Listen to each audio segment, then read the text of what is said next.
class, this is my PSA. And just like my PSA draft, I did it on veterans being homeless and jobless. This is a very important topic to me because I just got out of the military in February. When I got out, I immediately noticed there was a lot of jobless and homeless veterans out there. And then when I started doing research, I learned a lot. I learned that 33% of homeless males are veterans. And did you know 6.9% of all unemployed females are veterans? Also 6.5% of all unemployed males are veterans. I just didn't want to get statistics though. I kind of wanted to get out there and see if I can get some people to talk to me about their experiences. I first went to the Orlando Missionary Center. On arrival, I was immediately told to wait in the back of the line to see if I could get a cot. Eventually, I finally got to talk to somebody in charge to see if I could film or ask veterans on premise about their experiences with the VA. I immediately got the runaround and was told to leave.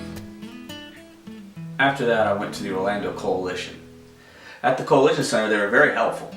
They actually were taking me around the Coalition, showing me places. I wasn't allowed to film there though, but I did get one-on-one experience with veterans that were homeless and jobless. Now, during my interviews, nobody wanted to be filmed. Nobody even wanted to be recorded.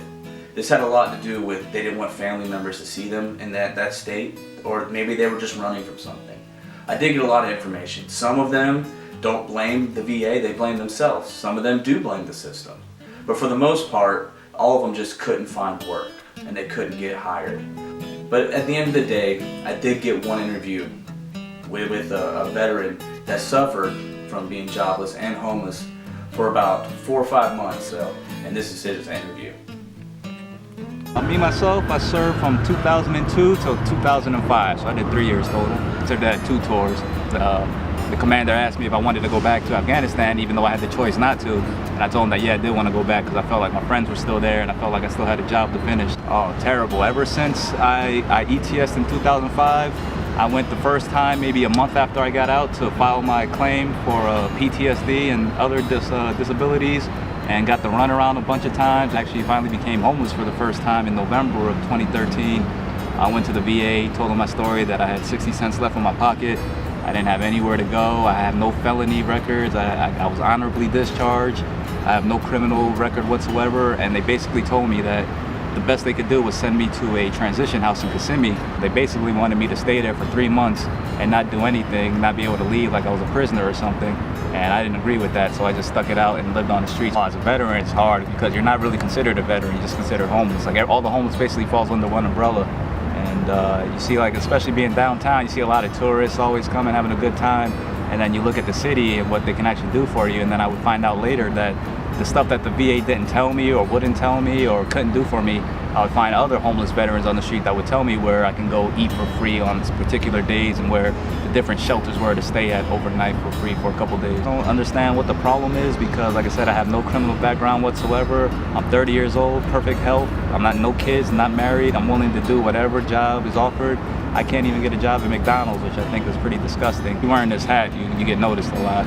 And it's basically you have a camaraderie. Then the social class kind of breaks down from everybody being homeless to you have your homeless over here, then you have your homeless vets over here, which we kind of like stuck together because we kind of trusted each other more as opposed to other homeless people that didn't go through a combat environment situation and didn't have to depend on the friend next to them. Absolutely, that would have been a huge help because me being my MOS was my job title was a 13 Bravo, which is basically field artillery. And trying to explain that on a job resume is very, very difficult, explaining what you're qualified to do. So even though I was an airborne paratrooper, I did honorable 3 years in the 82nd Airborne Division. I have some college experience. I graduated high school, but I still can't even get a job at McDonald's, which blows my mind. But I see high school kids getting jobs there all the time. In conclusion, I've come up to ways we can help this issue. First of all, get with the VA needs to get some kind of program where they can show people how to get jobs, how to write resumes, and how to call for interviews. They need to give this to veterans that are suffering now. There's a lot of able-bodied veterans out there that can work, that just need help finding work. And honestly, to help this situation out, just go to your local homeless shelter. I guarantee there's going to be a high percent of veterans there. Not only that, you can always volunteer at your local VA. I just wanted to shed some light on this issue and get people thinking about it. If you know somebody hiring, tell them to hire a vet.